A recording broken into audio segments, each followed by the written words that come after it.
So, I'm here with Kevin and Pook. Hi guys. Issan Farang.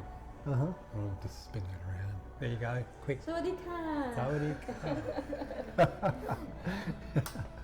Yeah, so I actually met these guys coming here to have eye surgery so that I don't have to wear glasses, which is great.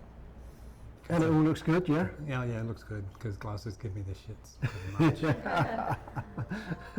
So, yeah, I don't know what we're going to talk about, but just general chit chat, I guess. Yeah.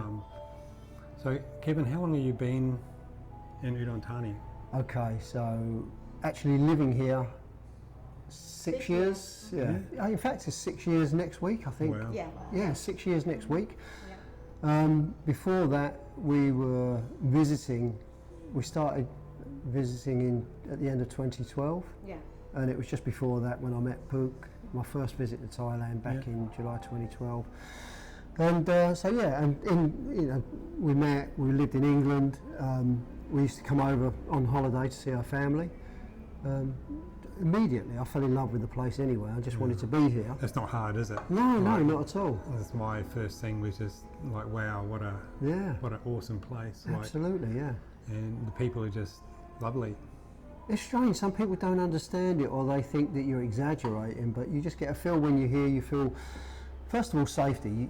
I never ever feel any threats here, and that's whether we're here in Udon Thani, which is a little bit out of the way. But if you go to Bangkok, the main city, the capital, you can go down any little dark, and you never ever. I never feel threatened. Well, we've never felt threatened. No. You know, I think the only time we ever felt threatened was in bloody Kuala Lumpur. Oh, okay. It was horrible. Like we walked into Chinatown, we got halfway down, and I'm like, to Newt, let's just the switchblade let's just do a U-turn. Let's just do a U-turn, and we'll just walk out. And that's exactly what we did. But we walked around Bangkok at night, alleys, little soids and stuff. And absolutely fine. Yeah, and the just no people are so friendly. You Yeah. make eye contact. You're walking along, and there's a woman selling whatever in a market, and you make that eye contact. It's a lovely smile, and she's not trying to entice you in to buy something. There's a genuine warmth that you feel here from strangers, and it's great. It really is. You need help. People try and help you, All the time. even through the language barrier. That's so right, they yeah. always try and understand and help you. So. No, it's a beautiful place, and honestly, I'd recommend anyone come here for a holiday. If you can, come here for an extended holiday. And look, I'm not trying to sell the place saying everyone should immigrate, everyone should come over and live in Thailand. That's No, we don't want that. No, you stay where you are. We want some left for ourselves. No, it's all right. Listen, Thailand's much bigger than England. I think the population is very similar, even though it's so much bigger, Really? But there's room for everyone here. All come, you're all welcome. But no, the thing is, I try and get my friends to come over for an extended holiday. You spend a month here, 2 months, 3 months, and you'll just experience a completely different way of living. And it is living. I felt, I don't know, England, for me, I grew up there, it felt like I was existing day in, day out, grafting to pay the bills, whereas here, straight away the cost of living is much lower, and it's so much easier to have a good quality of life on whatever your pension is. You know, you just like for like, whatever you're earning, whether you make an online income, whether you've got a pension, whatever money you've got coming in, it's going to go much further here than it ever would back there. Absolutely. Like the cost of living in Australia is just, it's just unbelievable. Like a pensioner in Australia is going to get something, a married pension is probably going to get, a married pension, $800 something a fortnight. Yeah.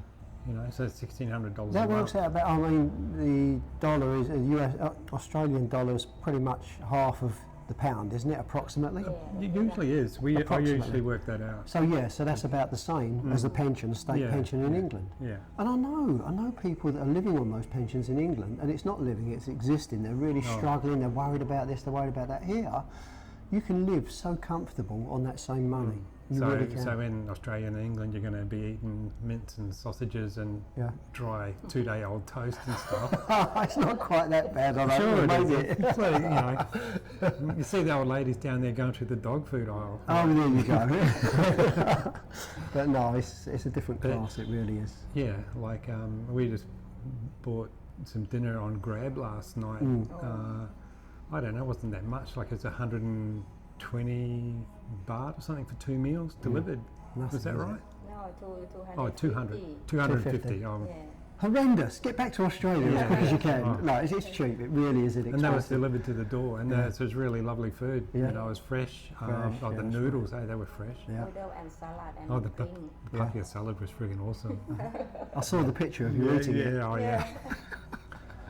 You should cut in the picture on this I'll now. put the picture in there. You should do, yeah. So, So yeah, that's it. I highly recommend this place, whether it be for a holiday, and also if you come for a holiday, you know, sure you want the beaches and the islands, it's beautiful, but at the same time, come and experience somewhere like Udon Thani. yeah. Some people say it's the real Thailand. Everything's the real Thailand, but Well, it's very we're different obviously here. looking at being in Pesanaluk, which is central Thailand, and when you actually go on Google Maps, like Udon Thani's 6-hour drive, Yeah, Chiang Mai's a 6-hour drive, yeah. Bangkok's a like 5.5 hour drive. So, you know, you think anywhere you want to go in from Bangkok upwards, and you're central, it's 6 hours everywhere. Yeah, or less. Yeah. You know, from Pesanaluk to go to Phetchabun is probably about 2 hours, and wow, you know, the temperature change in 2 hours drive is unbelievable. So. The other thing is there, you got that drive. I find, I was a London taxi driver for many years, and being in that intense environment all the time and so much anger and road rage around you, you drive here, and honestly I feel like I'm driving in a country. We've just driven down to the beach, driven down to Pattaya, so that was like an 8-hour drive. And I just feel so comfortable. The infrastructure here, they're spending so much money on roads, street lighting, barriers. I was going to even in just say smaller that places, the they're spending a roads that we've fortune. driven on, okay, you might drive on some that are a bit rough and potholes filled and stuff, but you know, the potholes are filled, unlike But that's Australia. mainly in these smaller places. Unlike Australia, where the potholes are still there. Yeah. 2 years later. The infrastructure, like you say, the roads, I've seen the improvement in the roads over the times that I've been here. They're spending a fortune here. Look at the new M6 that they're building, coming down from Konkan. Oh yeah, You get south of Konkan and you're heading down towards Bangkok, and they've built this new motorway, the M6. It's still under construction. Phenomenal. Most of it is up on these concrete on the posts. on the posts, yeah. So it's elevated, and it's beautiful. It's such a beautiful drive down. When they complete that, I think the journey time from here it'll shut it down a couple of to hours. Bangkok, it's going to be probably 5 hours, something like that. And it's a pleasure. It's a real pleasure driving. We do. She's crazy. Everyone in Thailand does 120, 140, 150. We've seen them fly past us. We're sitting on 120, Especially thinking the delivery drivers. we're like, oh, we're naughty, we're doing 120, but they 120, just pass you like you're standing still. Yeah. But nice. It is a lovely place, and I'm biased. I live here now and been here for a few years, but honestly, I'd recommend anyone come and visit this place and travel around a little bit. Go up north, Chiang Mai, Chiang Rai. You've got to have a look Udon around. Thani, We've Bangkok. been, I think we've been a lot of places. We've been, well, this is our first time to Udon Thani, and What do you think of Udon Thani? How did you find it? it was on Google Maps. Exactly. That's how I found it. He's a smart ass, isn't he? The first time I've met him, I don't like him already. Yeah, look, I think for me, I was surprised actually, firstly, how big it is. Like I was expecting something a little bit smaller. But the drive in was pretty easy. We're going to head off today and go up to Nong Khai. And, That's a beautiful place. yeah. And I want to see the Mekong River, right? 45 minutes from here, Yeah. you've got the Nong Khai, the Mekong River, and it's a phenomenal place, it really And then we're is. going to head over to, I'm going to say it, Chiang Khan. Chiang Khan. Khan. Chiang Khan. Got to say it just right. Yeah. I was going to Otherwise say, you'll get a kicking. I'll be kicking anyway. So no, it's great, it was lovely meeting you. Yeah, no, and it's been awesome. Like, you guys have been so helpful to us coming here, and it's, you know, to meet and greet and Oh, you're all that, welcome. and have a share of coffee and stuff. I mean, it's just fantastic. So, it's how you start friendships, you know. Just carrying on that vein of Thai living, you know, that's how it is. And that's something else I'll mention before we go, is the group of friends that I've met through living here. And okay, wherever you go, you're going to get good and bad, but the majority of them, there's a few bad, and I've just distanced myself from them. But you can see me gradually moving. No, I'm joking. But no. But the thing is, I've got this fantastic group of friends now from all walks of life. And people that I never dreamt that I would class as friends, living back in the UK. You find yourself kind of like in a small circle.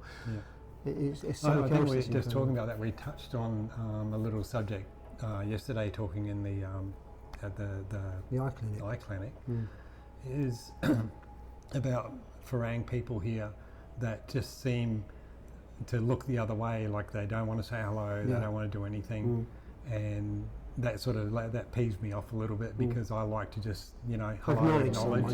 You don't have to be best mates. You don't have to have a conversation. Just hey, g'day, tip the hat, nod the head. And you brought up the point that there's probably a lot of people here that don't want to be found. They're running away. They're running away from a previous life. And whether that be physically or mentally, running away. But, you do get. If anyone's watching this and they're one of those people, just pull your head in. Stop running. Pull your head in and just say, "G'day." How you doing, mate? That's all you have to do, and keep moving. I'll translate that for us English people. That's "G'day" is how you doing, all right? How you doing, all right, mate? Hey, governor, how's it going, mate? All right, governor. Cheeky chirpy cockney. All right. Cheers. See ya. Bye. Bye.